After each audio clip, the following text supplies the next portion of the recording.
And honestly, like, before you guys came out here, we were talking about you with everyone here, diba guys? You were talking about them.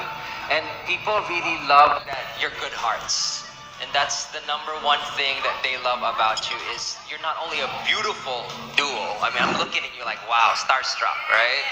Pero your hearts are just so full of kindness and full of love, not only for each other, but for every single person here who's love and support you.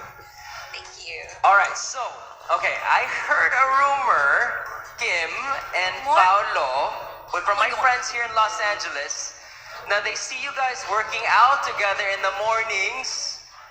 What do you guys do in the mornings together? Nagbe-breakfast sa bahay. That's your plan. What are the workouts? Wini-workout namin yung samahan na. Are you guys jog together too? Jogging? Jogging, I always run especially when I'm abroad because hindi naman lahat ng napagsasayan namin may gym or may ano. So the best and easiest way to work out for me is running. It also fixes my jet lag na medyo ngayon lang naayos.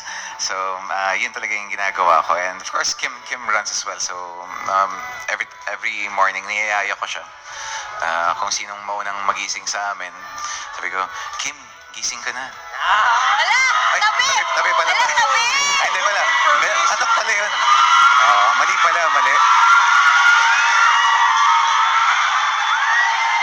Mali pala, katok pala. Kim, gising ka na. Ganun pala yun.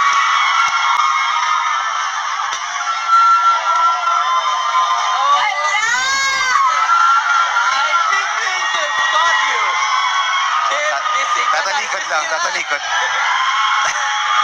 May bagong headlines bukas. Alright, so, what's your response, Kim? Hala! Nanaginip ba ako nun? Sana hindi na nagising. Alright guys, don't miss it again on March 26 sa Pilipinas.